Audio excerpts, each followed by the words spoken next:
Hello use welcome to TJMS Tamil channel. Mahanadi சீரியலில் upcoming எபிசோடில் எந்த மாதிரியான ஆச்சரியமான விஷயங்கள்லாம் காத்துட்ருக்கு அப்படின்றத பார்க்கலாமா? காவேரிக்கு மட்டும் திரும்ப திரும்ப ஏன் தான் இந்த மாதிரி ஒரு கஷ்டம்லாம் வருதுன்னே தெரிலங்க. ப்ளீஸ் கடைசியாக ஃபோன் பண்ணாங்களே காவேரி, அந்த சமயத்துலேயாவது விஜய் ஒரு ஃபோன் எடுத்து சரி காவேரி நான் இங்கே தான் வந்துட்டுருக்கேன் அப்படின்னு சொல்லிட்டு கொஞ்சம் ஆறுதலாக ஏதாவது பேசியிருந்தாலும் உங்கள் மனசு ஆறி இருந்திருக்கும். விஜயும் என்னங்க பண்ண முடியும், ஃபோன் அட்டன் பண்ண ஒரு டைமில் ஏதோ ஒரு சூழ்நிலை வந்து அவருக்கு அமைஞ்சிடுச்சு. இப்போ கூட அவர் நம்மக்கிட்ட பேசலையே, அப்போ உண்மையாலுமே நம்மளை கண்டுக்காம தான் போயிட்டாரோ அப்படின்னு சொல்லிட்டு காவேரிக்கு தோணுமா இல்லையாங்க? இப்படி எல்லாத்தையும் பற்றி திங்க் பண்ணதுக்கு அப்புறமா தான் அடுப்பில் போட்டிருந்த பாலும் பார்த்தீங்கன்னா கீழே கொறிச்சு ஊற்றிடுது. அவன் என்ன பண்ணுறாங்க, ஒரு வழியாக பேசி வெளியே முடிச்சுட்டு சரி நம்ம காவேரியை பார்க்கலாம் ரூமுக்குள்ளே வந்த பிறகு தான் தெரியுதுங்க அங்கே பாலை கொறிச்சு ஊற்றுனது. ஏய் காவேரி என்னடி ஆச்சு, ஃபுல்லாக கீழே பொங்கி ஊற்றிருக்கு பாரு, அதை கூட கவனிக்காமல் என்னடி யோசனையில் இருக்க? உன்னை இப்படிலாம் பார்க்கும்போது எனக்கே ரொம்ப பயமாக இருக்குடி அப்படின்னு சொல்லிட்டு கங்காவும் சொல்லச்சாச்சா அப்படிலாம் ஒன்றும் இல்லைக்கா, இப்படிலாம் என்ன தான் காவேரி சொல்லி சமாளித்தாலும் அவங்க வலியும் வேதனையும் அவங்களுக்கு மட்டும் தானங்க தெரியும். சரி காவேரி நீ இதே நினச்சிட்டு இருக்காத, நீ விஜய் வந்தால் உடனே அவர்கிட்ட போய் பேசி சரி பண்ண பாரு, இதே நினச்சிட்டு இருந்தா நீ தாண்டி ரொம்ப கஷ்டப்படுவ, அப்புறம் பேசாமல் மறந்துடாதடி அப்படின்னு சொல்லிட்டு கங்காவும் சொல்ல இல்லைக்கா நான் அவர் வந்த பிறகு நான் கண்டிப்பாக போய் பேசுகிறேன்க்கா அப்படின்னு சொல்லிட்டு காவேரியும் சொல்கிறாங்க. கண்டிப்பாக நம்ம எப்படியாவது விஜய் கிட்ட பேசி ஆகணும் அப்படின்னு சொல்லிட்டு ஒரு முடிவோடு இருக்கிற தருணத்தில் திடீர்னு வண்டி சவுண்ட் கேக்குதுங்க. சரி காவேரியும் நம்ம விஜய் தான் வந்துட்டாரே, நம்ம போய் அவர்கிட்ட எப்படியாவது இன்னைக்கு பேசி ஆகணும் அப்படின்னு சொல்லிட்டு ஒரு முடிவோட போய் வெளியில போய் பார்க்க கூடவே வெண்ணிலாவோட கையை பிடிச்சிட்டு வராரு. பற்றி நம்ம விஜய் கிட்ட கேட்டால் என்ன சொல்லுவாங்க, அவங்க உடம்பு சரியில்லை அதனால தான் அவங்க கையை பிடிச்சி நான் கேரிங்காக கூட்டிகிட்டு வந்தேன்னு சொல்லுவார்.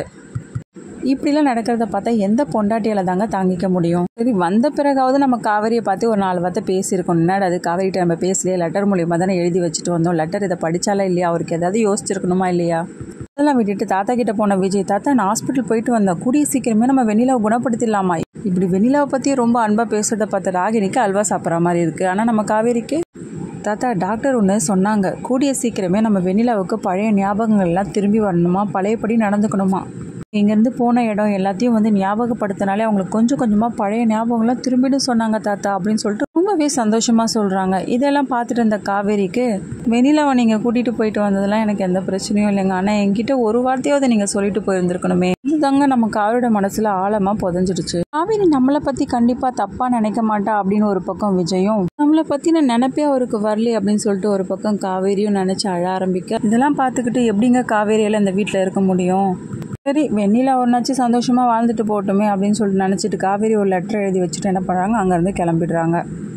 அந்த லெட்டர்லேயாவது அவங்க மனசில் பட்ட ஏதாவது ஒரு விஷயத்தை பற்றி கேட்டிருந்துருக்கலாம். அதை விட்டுட்டு உங்களை உயிருக்கு உயிராக நான் நேசிக்க ஆரம்பித்தேன் விஜய், ஆனால் உங்களோட மனசில் வெண்ணிலா தான் இருக்குன்னு தெரிஞ்சதுக்கப்புறமா நான் விலகி போகிறது தானே சரி, நீங்கள் சந்தோஷமாக இருந்தால் எனக்கு அதுவே போதுங்க, உங்களோட சந்தோஷம் தான் எனக்கு முக்கியம், ஆனால் உங்களை ரொம்ப மிஸ் பண்ணுவேன் அப்படின்னு சொல்லிட்டு என்னோட காதலையும் அதில் வெளிப்படுத்தி லெட்டர் எழுதி முடிக்கிறாங்க. தான் காவேரிக்கு அவங்க அம்மா அக்கா எல்லாம் அவங்க வீட்டில் உள்ளவங்க எல்லாருமே சப்போர்ட்டிவாக இருந்தாலும் வீட்டை விட்டு சொல்லாமல் போகும்போது யாருக்கிட்டையுமே சொல்லாமல் போயிடுறாங்க. ஏன்னா அவ்வளோ மனசு வலியோடு இருக்காங்க காவேரி. இவ்வளோ நேரம் வெண்ணிலாவுக்கு சேவை பண்ணதுக்கு அப்புறமா தான் காவேரியோட நினைப்பே வருது நம்ம விஜய்க்கு. எங்க தாத்தா காலையிலேருந்து காவேரி ஆளையே காணுமே அப்படின்னு சொல்லிட்டு கேட்க, தெரியலையப்பா விஜய், நானும் ரொம்ப நேரமாக காவேரியை பார்க்கலையே, ஏன் உங்ககிட்ட பேசலையாவா அப்படின்னு சொல்லிட்டு கேட்க, இல்லை தாத்தா நேற்று நைட்டு கூட நான் வரதுக்கு முன்னாடி காவேரி தூங்கிட்டா போல, காலையில் எழுந்து சொல்லிட்டு போகலான்னு பார்த்தா அந்த சமயத்தில் தூங்கிட்டு இருந்தா, சரி எதுக்கு நம்ம டிஸ்டர்ப் பண்ணுமே அப்படின்னு சொல்லிட்டு நான் கிளம்பிட்டேன் தாத்தா அப்படின்னு சொல்கிறது கேட்டு தாத்தா ரொம்பவே அதிர்ச்சியாராரு. என்னப்பா விஜய் நீ காவேரிட்ட அப்போ பேசவே இல்லையாப்பா அப்படின்னு சொல்லிட்டு தாத்தாவும் கேட்க, இல்லை தாத்தா ஏன் தாத்தா அப்படி கேட்குறீங்க, ஏன் இவ்வளோ பதட்டத்தோட கேட்குறீங்க அப்படின்னு சொல்லிட்டு விஜயும் சொல்ல, அவங்க மேலே கோவப்படாமல் என்ன விஜய் பண்ணுறது, இதுலேருந்து காவேரியோட மனசு உனக்கே புரியும், அப்படி இருந்து காவேரிகிட்ட நீ இவ்வளோ நேரம் பேசாமல் இருந்திருக்கு, காவேரியோட மனசு எவ்வளோ கஷ்டப்பட்டிருக்கோம் விஜய்ப்பா, ஏன்ப்பா இது மாதிரிலாம் பண்ண அப்படின்னு சொல்லிட்டு தாத்தாவும் கேட்க, என்னை பற்றி நான் புரிஞ்சுக்கிட்ட ஆளே காவேரி தான் தாத்தா, கண்டிப்பாக என்னை பற்றி தப்பாலாம் நினச்சிக்க மாட்டேன் தாத்தா, இப்போ எங்கே போயிருக்கா இருங்க நான் அவங்க அம்மா வீட்டை நினச்சி போய் பார்த்துட்டு வர, அங்கே போகிறாங்க விஜய். மேலே பயங்கர கானில் இருக்க காவேரி வீட்டில் போயிட்டு காவேரியை பற்றி எங்கே போயிட்டாங்கன்னு சொல்லிட்டு கேட்டால் சும்மா விடுவாங்களா அவங்க? கேட்க வேண்டிய கேள்விலாம் விஜய் கிட்ட கேட்டதுக்கப்புறமா, உன்னை நம்பி தானப்பா அனுப்பி வச்சிருக்கேன், எதுக்காகப்பா இது மாதிரிலாம் பண்ணுற அப்படின்னு சொல்லிட்டு கேட்குறாங்க. விஜய்க்கு ஒன்றுமே புரியல. சரி காவேரி எங்கே தான் போயிருக்கான்னு சொல்லிட்டு தேடி பார்க்குறாங்க. மேலே வந்து பார்த்ததுக்கு அப்புறம் தான் தெரியுது காவேரி எழுதி வச்ச லெட்டர் எடுத்து படிக்கிறாரு விஜய். இந்த லெட்டரில் அப்படி முக்கியமாக என்ன தாங்க எழுதியிருக்க போகிறாங்க காவேரி, உங்கள் வாயில் என்னை வீட்டை விட்டு போன்னு சொல்லிட்டு சொல்கிறதுக்கு பதிலாக அதுக்கு முன்னாடி நானே கிளம்பணும்னு நினச்சேங்க அப்படின்னு சொல்லிட்டு சொல்கிறாங்க.